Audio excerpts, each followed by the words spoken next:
Ya estamos con nuestro panel de alcaldes.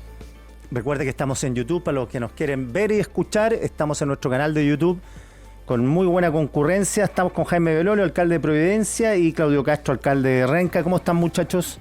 Muy bien.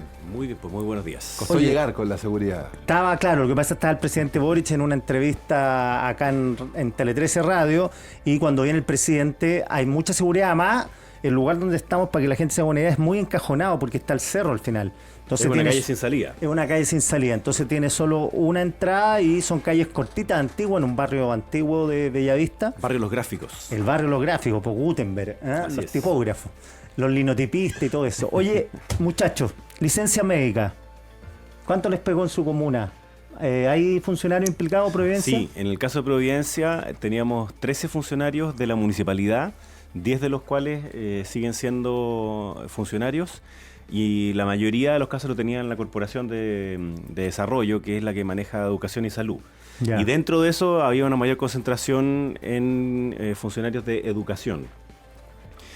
Entonces, ¿qué fue lo que hicimos nosotros? Es que rápidamente, una vez que nos llegó oficialmente la lista, y digo oficialmente porque además la primera vez, sobre todo en los de la corporación, nos mandaron mal la lista, digamos, nos mandaron más funcionarios y de otra municipalidad, no eran los nuestros. Chuta. Pero una vez que nos llegó bien, lo que hicimos fue instruir un sumario para absolutamente todos los funcionarios y funcionarias, y tomamos la decisión de que si alguno renuncia, una vez yo ya iniciado el sumario, si alguien renunciaba, yo le iba a retener la renuncia.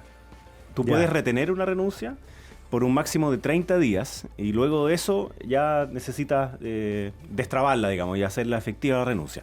¿Para qué? Para que salga el resultado de ese sumario, que implica, entre otras cosas, si se comprueba, digamos, la falta, la probidad y otro, es una destitución, y además con la restitución de los dineros propios de esa licencia. Así que esa fue como la línea que nosotros seguimos y que estamos aplicando el día de hoy. Ahora tenemos un problema con ese. Yo diría que más o menos ese es el estándar, ese es el tono que... Pero usted, alcalde, ¿cuántos casos? Nosotros tuvimos 9 en la municipalidad y 52 en la corporación, que también es la gran mayoría de funcionarios de educación y salud. O sea, los profesores y los funcionarios que atienden en los centros de salud. Harto tuvieron. Pero debe estar, estamos en lo... Sí. No estamos en lo más alto. Más que en el relativo, sino más bien en el absoluto. 52 personas que toman licencia de harto. Es harto y eso, en la medida que se han iniciado los sumarios, también va dando cuenta de gente que algunos lo hicieron con absolutas desfachatez, ¿no? Otros... yo diría que hay casos también que hay que mirar con detalle, porque hemos encontrado casos de la persona que venía de vuelta, aterriza en Chile y se va al doctor porque llegó enfermo. Entonces, ayer... Ahí fue un problema de horas. Ayer hay una instructiva de la Contraloría que a mí me parece relevante, por eso decía que pone algunas reglas para los sumarios, ¿no? Y entre otras cosas lo que dice es que no se puede cursar una destitución un mes antes de una elección y considera la primaria como elección válida para esto, ni 2 meses después. Entonces, el problema que nos genera es que frente al estándar, ¿no?, o al criterio de la renuncia retenida, que dura 30 días, tú no puedes destituirlo antes de los 30 días porque estamos a la puerta de la elección. Claro. Entonces, ahí hay cuestiones que nosotros le hicimos la consulta a la Contraloría, porque yo diría que acá, por cierto, debido proceso, pero también en los casos que corresponde el máximo rigor de la ley. Pues, ¿no? Eso es lo que... Y esto es algo el que renuncia está arrancando o siente remordimiento. No, lo que pasa es que si fue antes de que tú iniciaras el sumario, no puedes destituirlo. Tú tienes que haber iniciado el sumario antes de que la persona renuncie. Y tú igual, a un renunciado, si partió el sumario, igual puede caber la destitución. Que tiene una pena accesoria, que es el no poder ser contratado por el estatuto público, digamos, por 5 años. Eso es lo que andan huyendo algunos que no quieren pasar y por eso renuncian. No, lo que quería decir es que yo he conversado con varios funcionarios y algunas asociaciones de funcionarios que te dicen, mira, ¿sabes qué? Nosotros nos interesa que en esto sean súper drásticos, porque hay personas que llevan 20, 25, 30 años trabajando en las municipalidades o en el mundo público, que no quieren verse involucrados en una situación como esta. Te dicen, oye, nosotros no hemos hecho nunca esa cuestión. No, están quedando como la mona, ¿no? Claro, entonces es como restituir también parte del valor que significa para los funcionarios públicos en la pega que ellos hacen. Entonces yo creo que es bueno que uno sea súper claro y justo. Justo significa ver también que hay algunos que van a tener que hacer sus descargos, ¿no? Porque hay horas en que uno hizo no sé cuánto, hizo acá. Ya, ok, eso está bien verlo. Pero nosotros teníamos algunos casos de una persona que había viajado 4 veces al extranjero y tenía 4 licencias, justo. Claro. O sea, ahí no hay cómo, digamos. O sea, es evidente que hay una lógica de mala fe. Entonces, ese tipo de cuestiones uno necesita sacarlas rápidamente. Y yo les diría que el desafío acá tiene que ver con enfrentar el ausentismo, ¿no? Nosotros iniciamos hace 3 años un proceso en la municipalidad que ha sido costoso respecto del diálogo con nuestras propias asociaciones, que tiene que ver con la recuperación de las licencias. Fíjate tú que al final ahí hay un campo mucho más grande que esta, yo diría, punta del iceberg que nos muestra los que utilizaron licencias para salir del país. Están los que utilizaron licencias para dobles contratos, los que utilizan licencias que son rechazadas posteriormente. Entonces, el sistema en Chile hace que sea muy complejo la recuperación de las licencias. Tú para recuperar las licencias tienes que ir a distintas instituciones. La plata de la licencia. Exacto, la licencia aprobada. Para que la municipalidad para que la recupere. Ya. Entonces, la municipalidad le paga el todo. Claro, tú pagas después, todo y luego te pueden rechazar. Claro. Pero incluso cuando te aprueba la licencia, tú tienes que recuperar esa licencia. Hay un estudio que publicó CIPER que dice que, estamos hablando de licencias aprobadas, en las municipalidades no se llegan a recuperar por licencias aprobadas 250.000 millones de pesos al año. Eso es el royalty. O sea, eso es una cuestión gigantesca. Y eso es precisamente por las dificultades que tiene el mecanismo para poder hacer esta cobranza. Nosotros iniciamos un proceso con un bot que hace toda la pega administrativa y hemos logrado recuperar 3.500 millones de pesos de licencias que de otra forma era muy difícil, ¿no? O sea, para una municipalidad como ustedes eso es mucho. Es muchísimo. Y por eso digo que fue una cuestión que nos permitió llegar a esos recursos. Pero además, gracias a eso nos dimos cuenta que 1 de cada 5 licencias son rechazadas posteriormente. Y lo que dice Jaime es cierto. En el sector público la licencia se paga a todo evento. Luego, tú sabes si es que te la aprueban o te la rechazan. Claro. 1 de cada 5. O sea, más de 500 millones de pesos de licencias rechazadas. Y lo que empezamos a hacer cuando nos dimos cuenta de esto fue a descontarle por planilla esas licencias rechazadas a los funcionarios, lo que nos permitió recuperar estos 500 millones de pesos, el potencial es más alto todavía, pero además iniciar sumarios con funcionarios que tenemos funcionarios que han tenido 20 licencias con 20 médicos distintos. O sea, acá ni siquiera es el mismo médico que tú ibas y hacías ahí la cuchufleta, y todas rechazadas sistemáticamente. Y antes de este escándalo de la Contraloría, de hecho, algunas semanas antes, habíamos logrado las primeras destituciones de 7 funcionarios, porque también hay jurisprudencia que hace muy difícil sacar a un funcionario cuando tú identificas todo esto. Entonces, por eso digo que esta es la punta del iceberg. Y efectivamente lo que necesitamos acá es una reforma al empleo público que nos permita, con el debido proceso, con la buena fe, reconociendo la labor de la gran mayoría de funcionarios públicos que hacen bien su pega y la hacen de forma correcta, ¿no? Y con la convicción puesta como corresponde, pero que nos permita hacernos cargo de esto, que es un costo gigantesco para la comunidad a la que nosotros representamos y servimos, pero también para los otros funcionarios, ¿no? Porque cada vez, este otro último dato, ¿no? A nosotros las licencias médicas nos cuestan el 5% del costo de nuestra dotación, ¿no? Ese es el costo de las licencias que, si es que nosotros recuperáramos todo, es el 5%.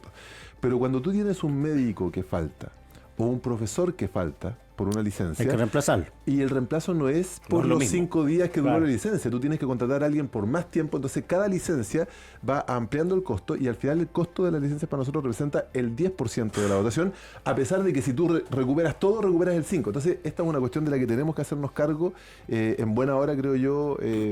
Sale este informe de la Contraloría, pero insisto, es la punta del iceberg y vamos a ver además cómo se viene lo que ya se anunció, ¿no? Oye, en una empresa privada, Jaime,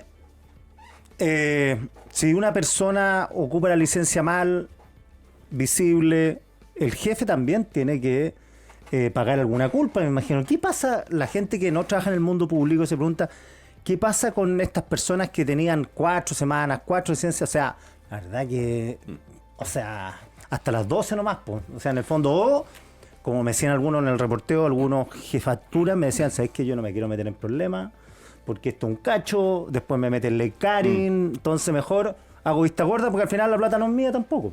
Bueno, es que yo creo que ese es el punto, que se siente como que esto paga Moya, ¿no? O sea, paga el otro, paga el seguro, ya sea FONASA, ya sea la ISAPRE, pero paga otro. Por tanto, no es visible, entre comillas, para la organización, lo cual no es así. Nosotros tenemos un ausentismo en torno a 10, 11% por licencia todos los meses, y eso es mucho. Es mucho, po. En Providencia trabajan 1.500 personas directas a través de la municipalidad misma y otros 1.800 en la corporación. O sea, es mucha gente. Tener un 10% es demasiadas personas que además tú tienes que, como dice Claudio, tienes que ir reemplazando y otro.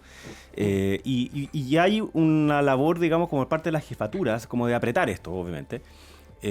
Pero el caso de Coquimbo, ese que salió en el diario y en la televisión, digamos, de que había denunciado que había una cuestión falsa y fueron contra él y lo echaron a él.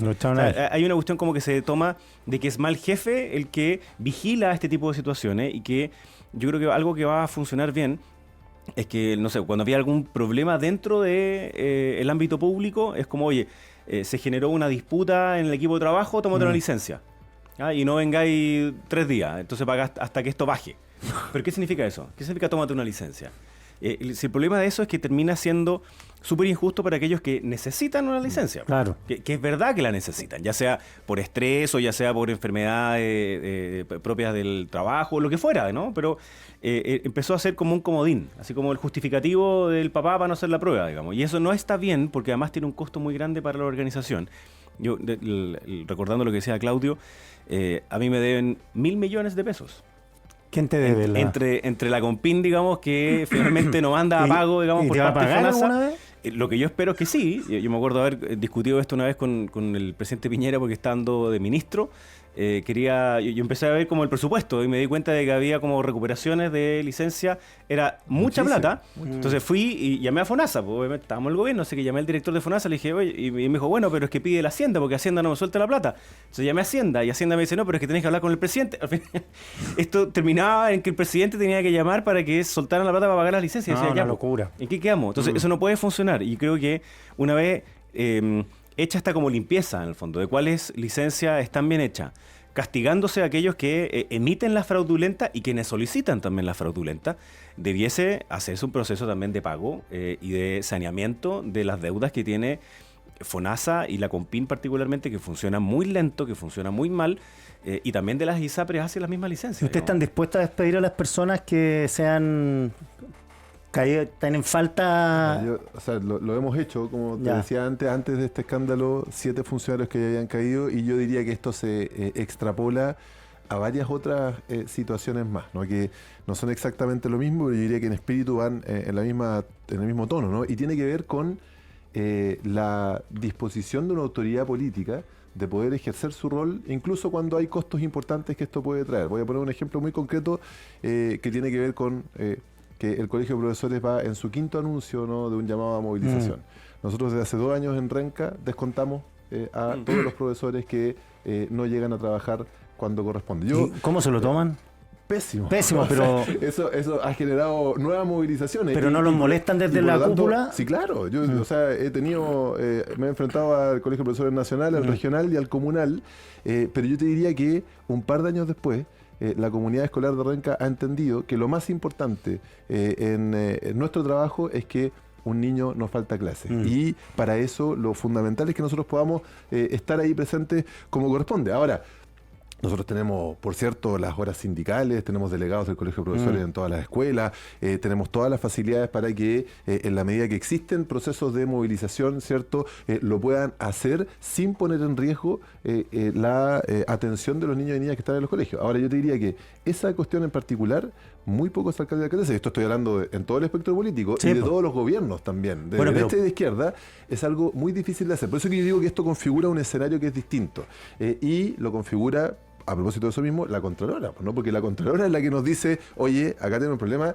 investiguen, ¿no? Si es que no lo estaban haciendo, la gran mayoría no lo hacía, ahora están obligados. Configura otro escenario que yo creo que nos va a llevar a esa línea, y que por eso que yo me imagino que la salida de esto, ojalá, ¿no?, en buena hora, sea algo del estilo de una reforma al sistema de empleo público. Yo creo que estamos en el año perfecto porque son las candidaturas presidenciales, porque hay una disposición particular donde con sensatez, ¿no? Esta cuestión no puede ser, son todos malos y por lo tanto todos para afuera. Motosierra no. Con sensatez nosotros podamos generar las condiciones para que el empleo público cumpla su labor, que es muy importante. Hay un proyecto base que se puede ocupar. Sí, fue ahora, el que, Jaime, el que lo que presentamos pasa al final que del gobierno pasado, que lo presentó el subsecretario Alejandro Weber. no se sienten que el aparato público en general está cooptado por cierto grupo de interés interno con todo lo notable, lo legítimo que puede ser el trabajo sindical, pero yo estoy hablando del reporteo, o sea, la cantidad de trabas que hay para los cambios. De hecho, el presidente de la Federación Nacional de Trabajadores Municipales el fin de semana salió diciendo que todo esto era un complot político de Dorothy Pérez para afectar las primarias del oficialismo. Entonces después, Castellano se llama, ¿no? Sí, Sí, yo no lo conozco. Sí. ya. No sé si representa a alguien, pero si lo está representando, flaco favor le hace a los funcionarios municipales. Claro, por eso te ponía el punto yo de que al menos las asociaciones de funcionarios que tenemos en Providencia, ellos son los primeros que salieron a decir, nosotros queremos que en esto haya el sumario y se haga bien el trabajo para distinguir, ¿no? de aquellos que son funcionarios y que han necesitado licencias por razones objetivas y que sí las demandaban frente a aquellos que trataron de hacer algún tipo de trampa. Porque es un punto sobre cómo tú te encuentras cuando vas a la pega y después tienes que darle la cara frente a la misma ciudadanía que te mira como con cierta desconfianza y decir, no, no somos todos iguales en esto, o sea, no es verdad, digamos, hay un porcentaje que hizo esta trampa y eso es ilegítimo y por tanto tiene que ser sancionado y hay que ver obviamente el proceso del sumario, pero claro, hay algunas veces que a uno le toca estar en situaciones en donde algunos defienden lo indefendible y a uno no le puede temblar la mano en ciertas cosas, ¿no? O sea, el descuento cuando hay paro en los colegios no es por ser mala onda, es porque la afectación que tiene para esos estudiantes y su familia es súper grave. Lo mismo en el ámbito de la salud, lo mismo en el ámbito municipal. O sea, son pegas que son para muchas personas esenciales. ¿Qué le voy a decir yo a algunos que van a sacar certificados, que necesitan hacer trámites en la municipalidad? No, sabe que no, está cerrado, no podemos entregárselo. ¿Y para qué decir en los consultorios o para qué decir en los mismos colegios? Entonces, con respecto a otro tema que no es igual, pero la violencia que ocurre a veces dentro de los colegios. Nosotros lamentablemente hemos tenido algunas situaciones de alta violencia en la excusa esta del mayo revolucionario. En tu liceo. Claro, en algunos de los liceos. En este mayo anárquico, digamos, y la celebración del Panquimauri y otros que son excusas, digamos, para tratar de meter la violencia dentro de la democracia, que es la antítesis, digamos, de una de la otra. Y por supuesto que uno lo que hace es tomar una línea dura. Si es que alguien prende fuego al interior del colegio y pone en riesgo el resto de la comunidad escolar, obviamente que las sanciones tienen que ser duras. ¿Lo puedes echar? O sea, hay que hacer un procedimiento, claro. no un sumario, pero nosotros hay que aplicar, puede ser por una vía aula segura, pero lo otro es el protocolo que tú tienes del reglamento de comportamiento, digamos, de disciplina al interior de cada uno de los colegios, y eso es lo que se activa. Pero en eso a veces nos juegan en contra también después otras autoridades. O sea, lo que alguna vez dijo Evelyn Batalla hace unas semanas atrás, la CONPIN debería también decir cuando hay salud incompatible, es decir, cuando ya han pasado más de 180 días en que una persona tiene licencia. Esto no tiene que ver con enfermedades que son largas, por ejemplo, cáncer, digamos, claro. no corre dentro de esto. Pero hay personas que tienen 300 días de licencia y que tú vas viendo que son, al principio por algo específico, no tengo idea, un traumatólogo, y después termina siendo por cualquier cosa. Entonces, la misma CONPIN debería decir salud incompatible y uno ve si es que activa o no activa el dejar la vacancia de ese cargo por salud incompatible. Entonces, pasa lo mismo, después al final terminas como con una carga gigantesca del Estado que enlentece la capacidad de reacción y que pareciera que todo es igual de grasoso y todo es igual de lento y burocrático, y no es así. O sea, hay muchos funcionarios públicos que hacen muy bien su trabajo y a esos son los que uno debiese poder destacar, y lamentablemente algunas asociaciones terminan defendiendo a los que son malos trabajadores en vez de a los mayoría que son buenos trabajadores. Y perdón, Quique, solo respecto de lo que planteas, ¿no? De Claudio los gremios, a mí me toca participar desde la Asociación Chilena de Municipalidades en la Mesa de Modernización del Estado, ¿no? Donde confluyen académicos, representantes de distintas instituciones que le hacen propuestas al presidente respecto de la modernización del Estado. Esto está radicado además como Secretaría Técnica en el Ministerio de Hacienda, la Subsecretaría de Hacienda, y ahí participa la ANEF. Y yo quiero decir que la ANEF ha tenido un rol, yo diría, muy destacable en esta situación. Primero lo condenaron con mucha fuerza, Sí. han planteado que esto debe ser procesado como corresponde, pero al mismo tiempo con claridad que se tienen que aplicar las sanciones también que corresponda.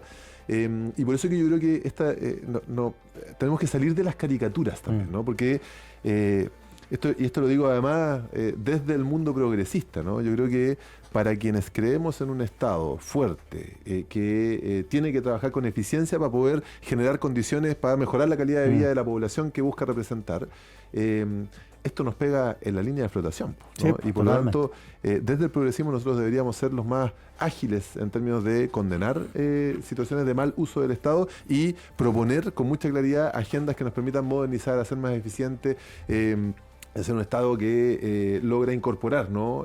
La modernización y todas las herramientas que pueda para mejorar su tarea.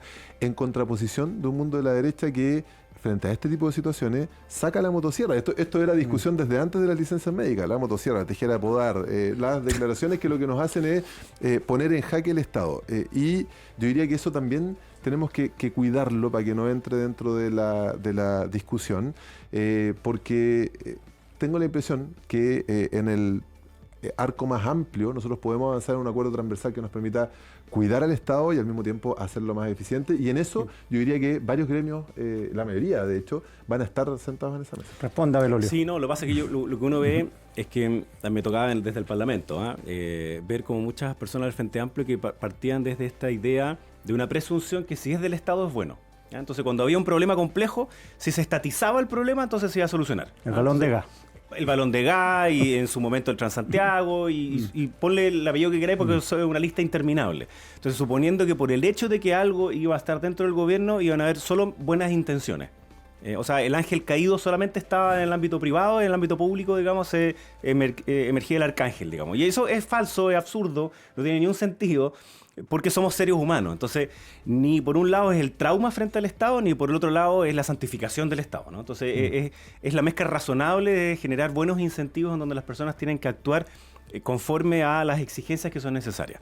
Entonces, en eso uno tiene que sacarle mucho más trote a todas las instancias que son públicas porque, y esto fue algo que el presidente Piñera me decía siempre, esta exigencia que él hacía de manera muy insistente en estas bilaterales donde todos sufrían, digamos, no era porque sí, o sea, igual le gustaba obviamente ser súper exigente, sí, había algo, pero más que eso era porque ese tiempo no era tiempo propio, era tiempo de las personas y por tanto el uso de los recursos públicos, la eficiencia y la eficacia en cómo se hacían las cosas tenía que ver con las personas, tenía que ver con el interés general. Entonces ahí yo creo que hay un desafío que es muy importante en cómo se gestiona bien un gobierno y para adelante lo que hoy día las personas nos están pidiendo es ciertas certezas y entre ellas es que haya un Estado que esté al servicio de las personas y no al revés.